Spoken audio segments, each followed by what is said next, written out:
आणि जिकडे देव आहे तिथं तुमची प्रगती कधीच होऊ शकत नाही। थोडा अंधश्रद्धेचा भाग आहे बांधवांनो, भटा बामणाची भिक्षुकशाही है। तुम्हारी जेब में पर्चा है और पर्चे में प्रश्न लिख कर लाए हो, पहले वो निकालो। पर्चा उनको दिखाओ कैमरा में, हमें मत दिखाओ, तुम मत करना, टीवी वालों को दिखाओ, टीवी वालों। और इस पर्चे में 6 नंबर तक के प्रश्न लिख करके ये लाए हैं, पढ़ लीजिए।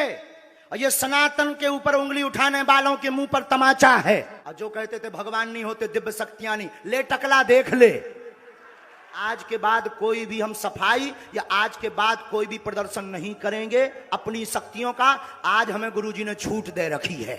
दर्शक हो, आपण बघत असाल की संपूर्ण देशभरामध्ये बागेश्वर धामच्या एका महाराजाने एक चमत्कार करतो असं नागपूरमध्ये म्हटलं होतं। आणि अंधश्रद्धा निर्मूलन समितीचा श्याम मानव जे समितीचे पण अध्यक्ष आहेत आणि शासनाची जी समिती आहे त्याचे पण ते सहअध्यक्ष आहेत, त्यांनी चॅलेंज केलं, 30 लाख रुपयाचं बक्षीस दिलं आणि बक्षीस जाहीर केल्याच्या नंतर हा बाबा नागपूरमधून त्याचा कार्यक्रम सोडून पळून गेलेला। पत्रकारसुद्धा यामध्ये मेनस्ट्रीम मीडियातले लोकसुद्धा या अंधश्रद्धेला प्रश्नासाठी खतपाणी घालतात की काय असा प्रश्न आता कालच्या एका कार्यक्रमावरून आपल्याला दिसून येतो। आम्ही आता अशा ठिकाणी आहोत जे विज्ञानवादी दृष्टिकोन ठेवून वागतात, विज्ञानवादी दृष्टिकोनाने जगतात असे बुद्ध धम्माचे पाईक असलेले सगळे उपासक आहेत, त्यांची आपण प्रतिक्रिया घेणार आहोत। आपण तर बघितलं असेल की हा जो बाबा आहे त्याला दिव्य शक्ती आहे असं तो म्हणतो आणि लोकांच्या मनातलं सगळं ओळखतोय, कुणाचं नाव ओळखतोय, कुणाच्या काय समस्या आहेत हे सांगायचा प्रयत्न करतो, सांगतोय तो। काय असं होऊ शकते? नाही, हे होऊ शकत नाहीये। आणि आपण समोरच्याच्या मनात काय चाललं हे कधीच ओळखू शकत नाहीये। नाही, आता तुम्ही एक बुद्धिस्ट महिला आहात, तर मग त्या भोंदू बाबा असं बोलतोय, तर तुम्हाला काय वाटतं की त्याच्याबद्दल म्हणजे हे सगळी फसवेगिरी आहे। ही सगळी फसवेगिरी आहे। लोकांच्या मनामध्ये हे जे भरतोय तो हे सगळं चुकीचं आहे। तुम्ही म्हणताय की आता ती फसवेगिरी आहे, परंतु त्याचा जो कार्यक्रम असतो तो लाखो महिला त्याच्या कार्यक्रमाला बसलेल्या असतात। मग अशा महिलांना तुम्ही काय सांगाल? आता जाऊ नका अशा भोंदीगिरीकडे, लक्ष देऊ नका। आपण आपलं संरक्षण करायचं, आपले स्वतःचं आपण संरक्षण करायचं आपल्या स्वतःचं। भोंदूगिरीवर लक्ष देऊ नका, हेच आमचं कर्तव्य। भोंदूगिरी आहे सर्वी, हे साप चुकीचं आहे। आपण वैज्ञानिक जगामध्ये वावरतो आणि वैज्ञानिक जगामध्ये वावरताना खरं काय खोटं कायची शहानिशा न करता आपली सुज्ञ मंडळी आता की डॉक्टर, इंजिनियर, वकील मंडळीसुद्धा याला अंधश्रद्धेला बळी पडतात। हा जेवढा अंधश्रद्धेचा भाग आहे बांधवांनो, भटा बामणाची भिक्षुकशाही आहे। ह्या भटशाहीला आपण हादरे दिल्याशिवाय याच्यातून सुटका नाही। फार वाईट वाटतं।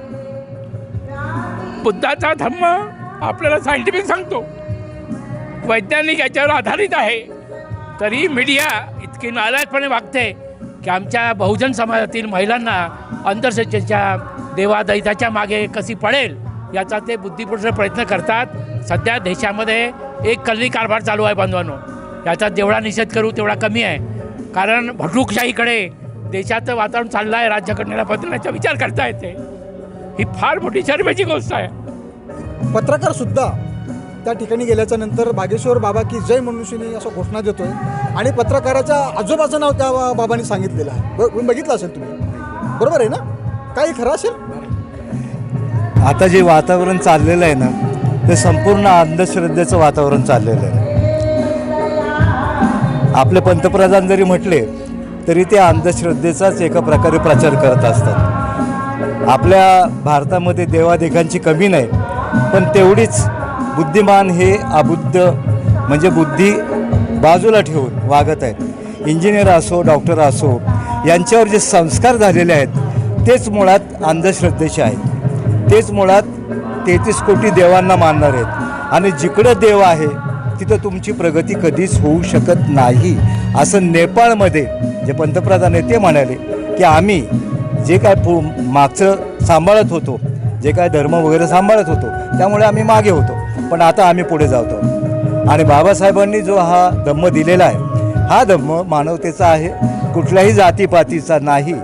तथागतांनी 2500 वर्षापूर्वी जे सत्य सांगितलं आणि जे अंधश्रद्धेच्या बाहेर येऊन तुम्ही सत्याची पाठराखण करा असं असं आता बघतोय की हे सगळं मेनस्ट्रीम मीडियातून दाखवलं जातं. बरोबर आहे. मेनस्ट्रीम मीडियातले लोक त्याचं समर्थन करतायत आणि आज देशातले जे प्रधानमंत्री आहेत आणि ते सुद्धा त्याच्या दर्शनाला गेलेले आहेत. महाराष्ट्राचे उपमुख्यमंत्री देवेंद्र फडणवीस सुद्धा त्यांच्यासोबत दिसत आहेत. काय सांगाल तुम्ही? त्याचा अर्थ एवढाच आहे की भारताला पुन्हा एकदा चातुर्वर्ण्याच्या अवस्थेमध्ये टाकायची सगळ्यांची ही तयारी झालेली आहे.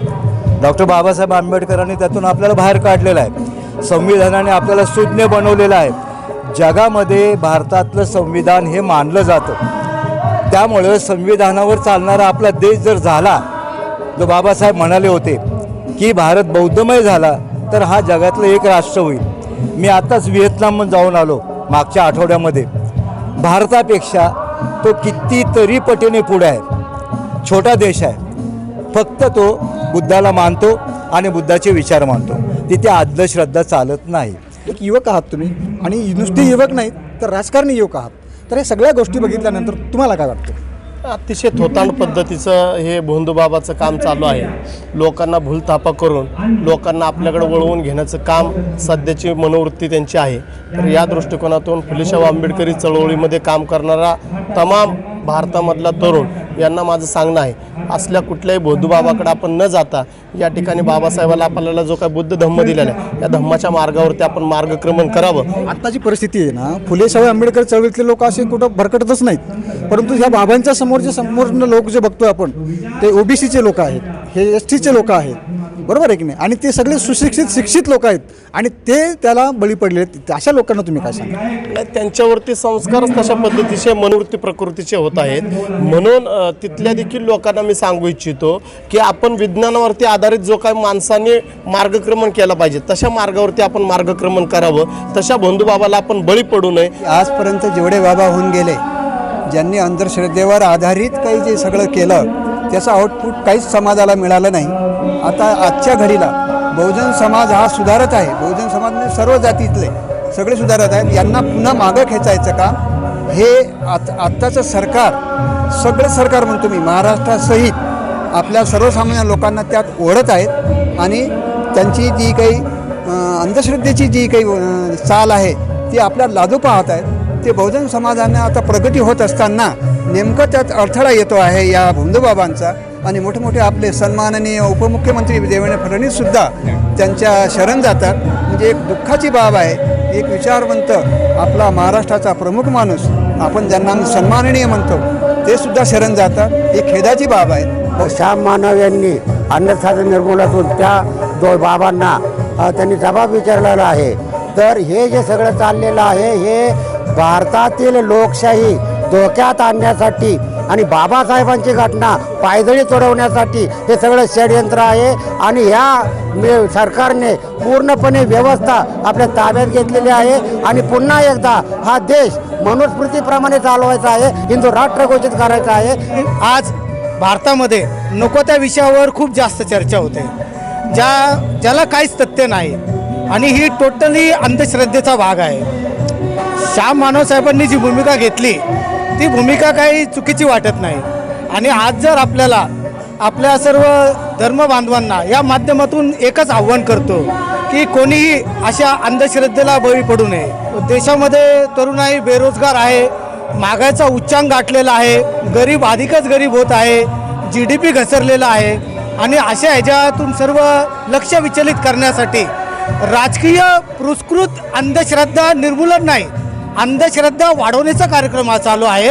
आणि हा कार्यक्रम जर आपल्याला बंद पाडायचा असेल तर प्रत्येक धर्मामधील जे उच्च शिक्षित पदाधिकारी आहेत, डॉक्टर्स असतील, वकील्स असतील, इंजिनियर असतील, अनेक पदवीधर असतील, ते जर ह्या अंधश्रद्धा पुरस्कार करीत आहेत, त्यांनी जर हा अंधश्रद्धा पुरस्कार बंद केला आणि आपल्या मुलांवर विज्ञानवादी संस्कार रुजवले तर ह्या गोष्टींना आपोआप खळ बसेल. आम्ही बघतोय की आम्ही धम्म परिषदेमध्ये आहोत आणि धम्म परिषदेमधले हे विज्ञानवादी दृष्टिकोन असणारे लोक आहेत आणि त्यांचा दृष्टिकोन काय आहे, त्यांची मतं काय आहेत, भोंदूबाबा जो बागेश्वर धामचा जो भोंदूबाबा आहे त्याच्याबद्दलच्या ह्या प्रतिक्रिया होत्या आपण जाणून घेतल्या. धन्यवाद.